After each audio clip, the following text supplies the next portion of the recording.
All right, hello, Kristin here.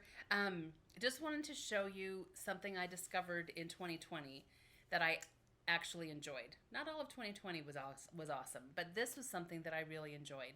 It's called diamond painting. And when you order a diamond painting, it comes looking like this, and you think, what is that? So, I'm going to show you what to do with it and how it works. You unroll it and kind of flatten it out. And this is the Disney castle. I'm not sure if it's supposed to be Cinderella or Sleeping Beauty's castle, but I'm going with Sleeping Beauty because I'm a Disneyland girl. With fireworks, Mickey and Minnie. Anyway, it's just way cute. And it has this plastic film thing on top. You need to keep that on there.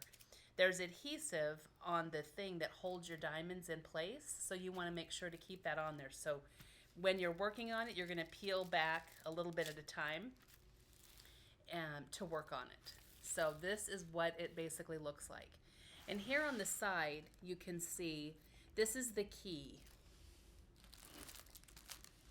It shows you what symbols are on the diamond painting itself, and it gives you a number. Those numbers correlate with the little bags of diamonds that they give you.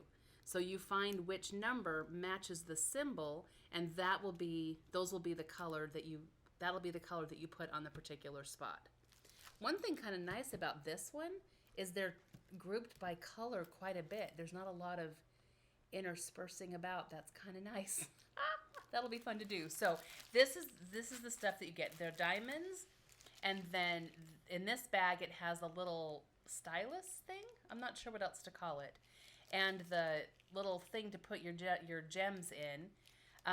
This one has tweezers, which is amazing because I've never had tweezers before, and I'm working on my 6th one, and I've never had tweezers before, and trust me, tweezers would be really helpful. They also have this little thing, I guess, that you put on the stylus to help hold it. One of these, I've seen them for pencils, but I've never gotten one of those either, so that's kind of cool. Anyway, and then there's this little pink gel thing in there, which I will show you over here what to do with it. So these are the tools. This is all the tools that you need for working on your diamond painting. So now I'm going to show you one that I'm working on currently. It's kind of a big one.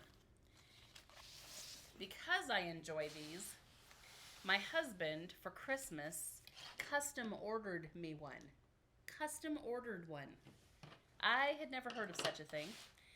But what he did is he sent them a picture of us in front of the train station right inside the gates of Disneyland. Is that so cool? And they made a diamond painting out of it. Now, this is a bad picture. It actually has a little more color to it, but it'll be great once we put the diamonds on. So it doesn't look fabulous, but it is really cool looking. You'll get to see some of it. All right, but it is just, hello. That's us. It's so cool. So the first thing you're going to do is you get your painting and you lay it out and get it as flat as you can. It gets flatter as you go. You saw when I laid that one out that it was still bumpy because I had just barely opened it up. This one is only a little bumpy. It's been open for about a week, so this is good. But what you do is you get your little stylus thing and you get your little pink gel stuff. Now, every one I've had, it's been pink. It's possible that they might do a different color, so whatever gel stuff they give you. And then what you're going to do, peel back a little bit of it and stick your stylus in and get some of the pink stuff inside your stylus. And then I put mine back in the plastic bag just to make sure it doesn't dry up. I have no idea if it'll dry up, but I don't want it to dry up. So, okay. Now this one doesn't have the saran wrap looking thing. It's I don't know. There's like paper on one side, but it's the slick stuff on the other side. And so you just peel that back. Here, let me show you. I have done half. I'm working on 1/2 of the diamond painting. Oh, you okay? So, can you kind of see it sparkling? Is that so cool? I'm assuming that's why it's called diamond painting, because it sparkles. It's just so much fun. Anyway, you need really good lighting. So I have my big upside light on, and then I have another lamp that I use.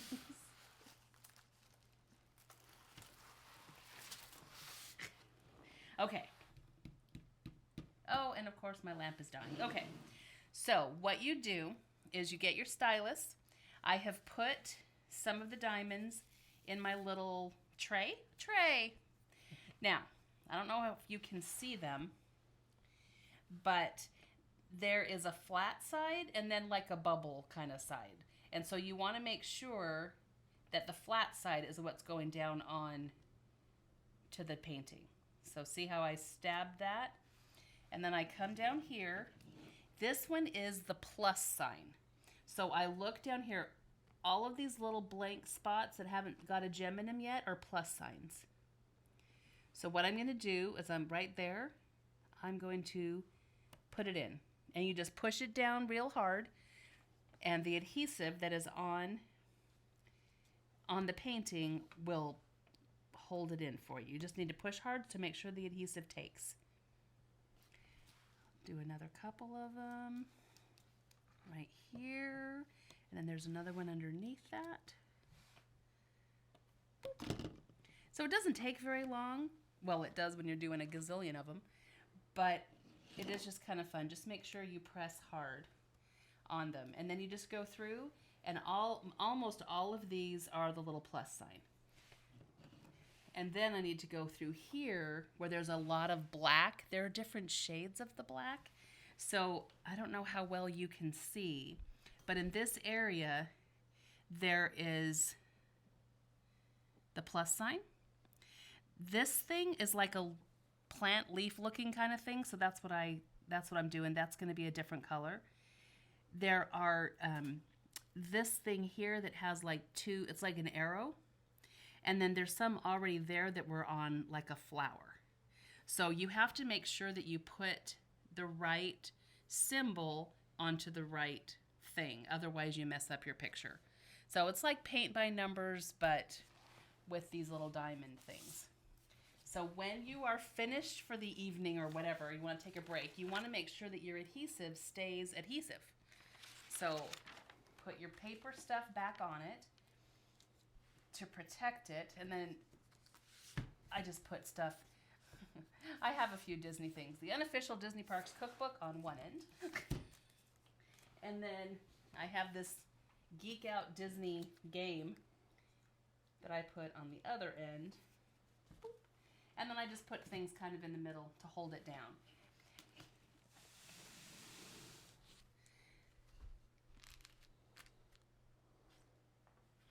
So this is your key that shows you the numbers. Here is a trick that I finally, after doing 5 of these, discovered would make my life a little bit easier. I went through this bag. The bags all have a number. So this one is 3787. It's number 27 for them, and I guess it's 7.9 grams. But in the middle there is the number 3787. So I look at my key and I find 3787, and see that right there is the picture that corresponds, and that is a little plus sign. So that's how I know that this is the plus sign. As you're going through, actually, can you come back? Sorry. As I was doing the plus sign, I discovered a P right there. I did the P's already, and there's one that I missed. So I'm going to need to go back and get a P and put it there, which is kind of a pain when I'd have to go up there, find the P, find the number, and then come to my stash of things and find the right number. So what I did is I went through and I wrote on each one what the number or letter or symbol is, so that I don't have to do that. So now all I have to do is find P, which of course I have P all over. I have the letter P all over the place. And I don't know where it is. Anyway, I just find that, and oh, there it is. And then I just have to stick the thing in, grab one of them, stick it in there, and I'm done. It just makes it so much easier to mark the bags. So there's a tip and a trick that I learned after doing 5 of these. So, okay, now I want to show you a couple that I have done. One of them turned out pretty good. One of them went horribly wrong. Oh, whoops. And there go my diamonds.